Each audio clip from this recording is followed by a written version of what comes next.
아니라 하시니라. 아멘. 새벽에 함께 하시는 세주의 성도 여러분들 예수님의 이름으로 축복합니다. 저 오늘 본문에 있는 말씀으로 승리의 비결이라는 제목으로 함께 여러분과 말씀을 나누도록 하겠습니다. 어렸을 때 설날이나 추석이 되면 TV 프로그램에서 서커스를 많이 했습니다. 그중에 그 서커스를 볼 때 가장 인상 깊었던 부분 중에 하나는 맹수를 길들여서 나오는 여성 서커스 단원이었습니다. 사자, 표범, 호랑이 이런 것들을 잘 길들여서 구두를 또 끼어 앉고 입 맞추고 끼어 쓰다듬기도 하고 안아주고 타고 놀고 둥글고 이런 거 보면서 얼마나 대단했던지 그 여성 단원이 그 맹수를 다루는 힘을 자세히 살펴보면 힘센 사람들이나 총이나 칼을 갖고 있는 사람들의 그 힘으로 다루는 맹수를 다루는 그 모습과는 전혀 다른 모습이었습니다. 사회를 맡은 사람이 항상 이런 질문들을 하더라고요. 어떻게 해서 맹수들을 잘 다스리게 되었고 이렇게 사이가 좋냐고 질문을 합니다. 대체로 그렇게 대답하는 말에 단원들이 이렇게들 얘기하더라고요. 믿음과 사랑 때문입니다 라고 얘기를 하더라고요. 그게 이제 내가 사랑하는 것을 저들도 알고 저들도 나를 사랑한다는 것을 알고 있기 때문에 그러니까 서로 믿는 것이다 라고 대답을 했다라고 한답니다. 여러분 이 부분을 생각해 봤을 때 믿음의 관계가 이루어진다라고 하면 정말 서로가 저렇게 지낼 수 있구나 우리가 살펴볼 수가 있는 것이죠. 그러기 위해서 얼마나 많은 시간들을 정성을 들여야 했을까요? 우리가 결과적으로 볼 때 정말 믿음과 사랑이라는 것 그것이 위대하다라고 생각이 되어집니다. 폭군적이고 파괴적인 능력은 위대한 능력이 아닙니다. 사랑과 믿음 그것으로 다스리고 그것으로 정복하고 그것으로 하나 되고 어울리는 그런 화목한 관계 저는 거기에 위대한 힘이 있다고 생각합니다. 여러분 일반적으로 그 힘의 근원이 몇 가지가 있는데 경제적인 힘이 있습니다. 돈의 위력 대단하죠. 돈이 부의 상징이고 힘의 상징이기도 합니다. 그리고 많은 사람들이 돈에 엮여져 있습니다. 그런데 이보다 더 큰 힘은 지식의 힘이라고 얘기할 수 있어요. 아는 것이 힘이다라고 얘기하죠. 여러분 현대 기술이 얼마나 발달했어요. 그것을 아는 사람이 결국 모르는 자를 이기게 되어 있습니다. 모르면 무능력해질 수밖에 없거든요. 자, 세 번째로는 경험의 힘입니다. 경험. 아무리 지식이 있다고 해보세요. 처음 하는 일에는 자신이 없는 것입니다. 익숙하도록 경험한 일에 있어서 우리가 자신 있고 힘이 붙는 것이죠. 그런데 이런 힘으로만은 살 수가 없는 게 인간입니다. 한 차원 높은 또 다른 힘이 있는데 그게 바로 도덕적인 힘입니다. 불의할 때 사람은 약해지거든요. 의롭지 못한 일을 할 때 겉으로는 막 목소리가 커지지만 마음이 약해지는 것입니다. 떳떳하지 못해요. 양심이 성원해주지 않거든요. 그렇기 때문에 의로울 때, 정결할 때, 양심의 성원을 받을 때 우리가 강해질 수 있는 것입니다. 아무리 돈 있어 보세요. 지식 있어 보세요. 경험 있어 보세요. 더러워진 인격에는 힘이 없다라는 것입니다. 그것은 지혜에서 뺏어버리고요. 어리석게 만들고요. 우둔한 자로 만들어버립니다. 더불어서 이기심 보세요.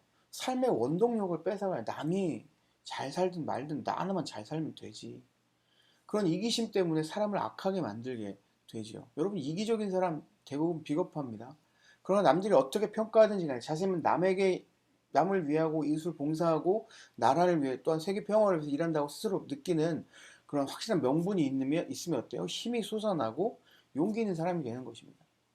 여러분 근데 이러한 것들만 힘이라고 이야기하지 않습니다.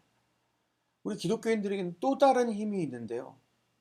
앞에서 말한 그 네 가지의 힘들도 정말 중요한 힘이지만 그 위에 플러스 알파가 필요한데 이게 바로 믿음의 힘입니다. 믿음의 힘. 정치적 여건이나 경제적인 능력이나 자기의 긍지나 결백이나 도덕적 용기 위에 믿음의 힘이 있어야 된다라는 것입니다. 요한일서 5장 4절에 보면 무릇 하나님께로 난 자마다 세상을 이기느니라. 세상을 이기는 승리는 이것이니 우리의 믿음이니라 라고 말하고 있습니다. 여러분, 믿음으로 말미암은 힘은 진실의 힘이고 겸손의 힘의 근원이 되는 것입니다. 이 힘에 바로 승리의 비결이 깃들어 있는 것인데요. 오늘 믿음으로 승리를 누렸던 그 여호수아의 모습을 통해서 승리의 비결을 함께 생각해 보겠습니다. 여러분, 이스라엘 지도자 모세가 40년 동안 백성을 인도했는데 가나안 땅을 바라보면서 죽게 되었죠. 이제 그의 후계자인 여호수아가 그 뒤를 이어서 이스라엘 백성들을 인도하게 됩니다. 아무리 생각해도 암담하겠죠. 적들은 포악하지요. 그리고 이스라엘 백성들은 오합지졸이지요. 걸핏하면 모세를 죽이겠다고 하고 애국으로 돌아가자고 불평했던 사람들, 도덕적이나 종교적이나 형편없었던 사람들입니다. 경제적, 정치적으로 이런 이야기 안 되는 사람들이죠. 그들을 데리고 가나안 땅으로 들어간다는 것 불가능한 일이지 아닐 수 없습니다. 근데 하나님께서 말씀하시죠. 요단강을 건너가라. 뭔가를 주셔야 되는데 아무것도 없었던 것이죠. 모세도 백성들이 나를 믿지 않으니까 뭐라도 주세요. 지팡이라도 주셨잖아요. 그 지팡이 가지고 여러 가지 기적들을 행합니다. 근데 그것도 없이 그냥 가라는 것이죠. 여러분, 그가 가질 수 있었던 것 오직 하나 믿음뿐이었습니다. 이것이 바로 승리의 비결이라는 거예요. 그 힘의 원천. 여러분, 우리의 공동체들을 한번 보십시오. 우리 주변을 한번 보십시오. 여러 가지 것들로 경제적으로도 큰 문제가 없고 여러 가지 흐름들이 잘 흘러가고 있는 우리 사회를 볼 수 있습니다.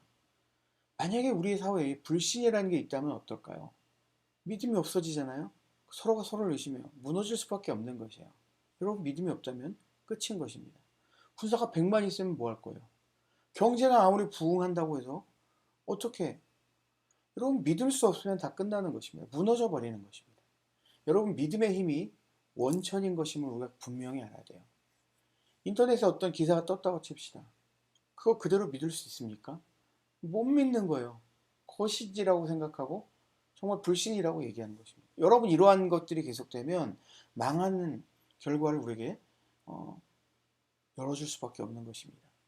여러분, 의심을 무너뜨리고 불신을 내려놓을 수 있기를 바라고, 그리스도인의 힘의 원천이 군사, 경제, 지식이 아니라 오직 믿음이라는 사실을 우리가 기억하고 이 사회 가운데 믿음이 충만한 사회가 될 수 있기를 우리가 한번 기대하며 하나님께 기도해야 할 것입니다. 오늘 본문에서 하나님은 여호수아에게 명령하시고 약속을 하시죠. 그 약속 안에 명령이 있어요. 강해라, 담대하여라, 두려워하지 말라, 놀라지 말라. 수없이 약속을 하시죠. 여러분, 그 땅을 너에게 줬다. 그 땅은 너의 것이다. 이야기해 주시는 거예요. 그 약속 위에 가라고 말씀하시는 것입니다. 이제 갈 수 있는 길은 무엇입니까? 우리에게 주신 약속에 대한 믿음인 거예요. 돌아봐서는 안 됩니다. 돌아서서는 안 되는 거예요. 나는 약하고 허물이 많아요. 무능력해요. 지난날의 우리의 모습을 보면 소망이 없어요.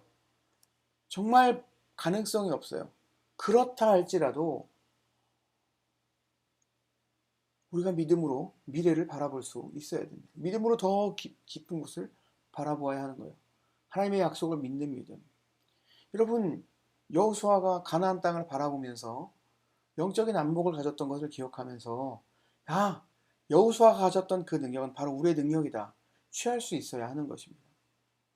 여러분, 어느 무신론자 이발사가 목사님과 길을 가기 시작하는데, 이발사가 이렇게 얘기합니다. 아, 목사님, 하나님 계시다면 왜 강도도 있고 죄인도 있고 부조리도 있고 왜 이런 모습들은 그냥 세상에 두십니까? 그러면서 하나님이 없다는 것을 주장을 하죠. 그때 아주 맞은편에 머리가 긴 장발을 한 청년이 오고 있습니다. 그 목사님이 이렇게 얘기하죠. 이발사님, 저기 보기 흉한 장발 한 친구 왜 그냥 보고만 가만히 계십니까? 이발을 좀 해줘야 하는 건 아닙니까? 이거 엄연히 따지면 모두 당신의 책임 아닙니까? 라고 말합니다. 그러니까 이 이발사가 황당해서 얘기하죠. 아니, 목사님, 저 사람들이 나한테 와야 내가 깎아줄 거 아닙니까? 이 말을 들은 목사님이 이렇게 얘기합니다. 하나님도 같은 마음이십니다.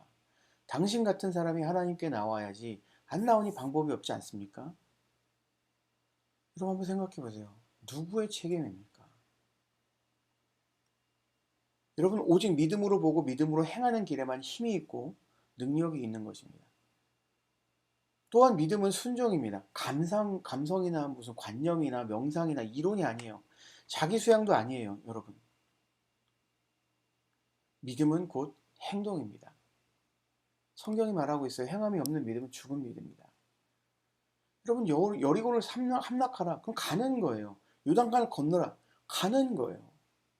가라 하면 갈 수 있는 것을 의미하고 점령하라 하면 점령할 수 있는 힘을 주신다라는 하나님의 약속입니다. 그럼 우리 순종하면 돼요. 거기다 뭐예요? 율법을 다 지키라고 말씀하여 주셨어요. 구체적으로 율법책을 너의 입에서 떠나지 말라라고 말씀하십니다. 여러분 입술이 중요해요. 말하는 거 조심해야 합니다. 망한다 망한다. 정말 망하는 것이에요. 끝났다 끝났다. 그런 말 하면 안 되는 것입니다. 여러분 입에서는 하나님의 말씀이 떠나지 않게 해야 돼요. 우리가 말함으로 생각이 좌우되고 생각함으로 운명이 좌우된다라는 것을 우리가 잊어버려서는 안 돼요. 욕하고 비난하고 절망하고 한숨 쉬던 그 입으로 이제 하나님의 말씀 외우고 하나님의 영광을 찬양하는 입술로 바꿔야 합니다. 이것이 바로 승리의 길인 것입니다. 하나님의 말씀을 주야로 묵상하라. 여러분 우리의 마음에 허망한 것들을 하나님의 말씀으로 바꿔야 하는 것입니다. 그리고 그 말씀을 지키라고 말씀하십니다. 좌로나 우로나 치우치지 말라. 하나님의 말씀만 굳게 따라가는 것입니다. 아주 중요한 말씀입니다. 더하거나 덜하지도 말고 정말 마음대로 풀이하지도 말고 자기 마음대로 해석하고 이것이 아니라 굳게 따라가는 것입니다. 지켜 행하는 것입니다. 그럼 하나님께서 형통할 것이라고 약속해 주셨습니다. 여러분 우리가 승리의 길에 서야 승리를 누릴 수 있습니다. 이렇게 살고 이렇게 믿고 이렇게 순종할 때 여러분 하나님이 우리를 승리케 하신다라는 사실을 믿어 의심치 않아야 합니다. 순종하십시다. 그리고 믿음으로 나아가십시다. 서두르지 맙시다.